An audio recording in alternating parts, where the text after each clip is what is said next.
Now in this video we're going to be talking about dynamic explanatory hovercards.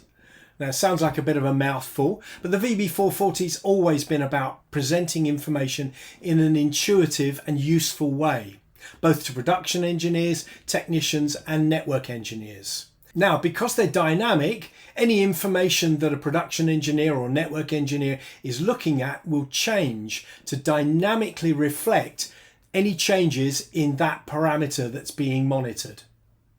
Let's have a look at how they work. Now, the plan is to bring these dynamic explanatory hovercards to multiple places in the VB440, including the timing diagram and other places like that. But right now, for the first release in IBC, we've got them mainly confined to the audio section and the ancillary data. So I'm going to pick the surround sound and look at the audio. If you've watched the other video about the audio panel, the new improved audio panel, you'll recognize this straight away. But we're going to switch to the metadata. And as you can see, we've got multiple single channels.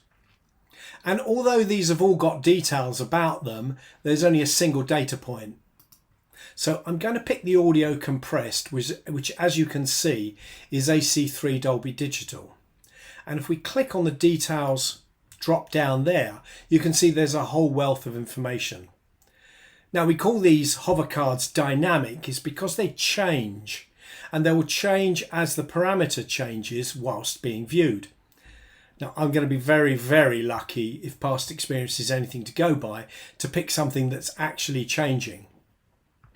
Nevertheless, we'll look at some of these. Now, if we click on the information button, then what will come up is a description of this particular parameter. We're looking at the frame frequency and we're looking at its 48 kilohertz. But there's a great deal of information here telling me what to expect and why this is important, and some details about the standard. And then as you can see highlighted, we've got the 48 kilohertz.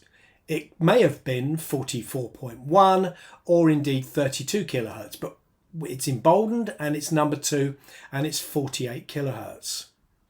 Now, if this were to suddenly change, then it would embolden, say, 44.1 kilohertz, and that's the dynamic part of this. You don't have to go out and come back in again to see this. It will actually change in front of you. So there are lots of other different pop-ups. You can see different sample rates, loudness correction. A lot of these are not present. Audio coding mode. Now there's a great deal of information there. The aggregated channel mode. As you can see, there are 28 different modes to choose from, and we happen to be looking at 7.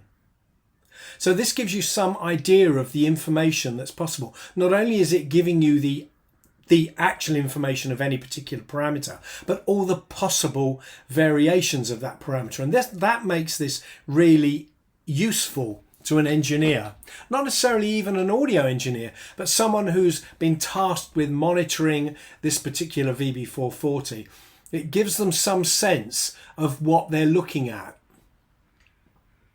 I'm just going to pick a couple at random. Time of day. Oh, well, that wasn't particularly good. Is there any hidden information?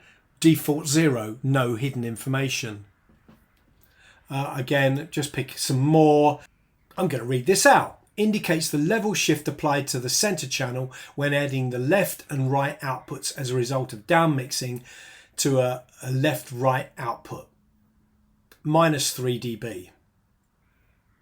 So again, you can see this. And when these dynamic hovercards get rolled out to different areas, like for example, let's just quickly look at the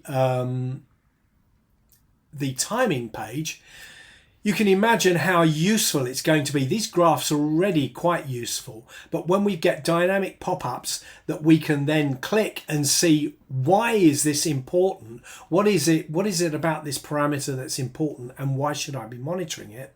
Then these dynamic hovercards are going to add even more information to the VB440.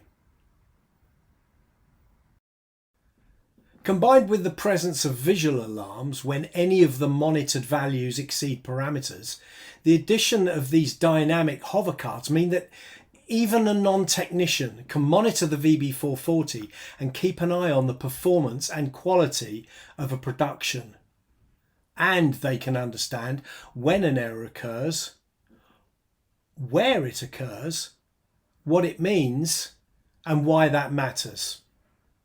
Well, I hope you've enjoyed this very short video, and why not check out some of the other videos in this series explaining some of the new features of the VB440. Well, thanks for watching.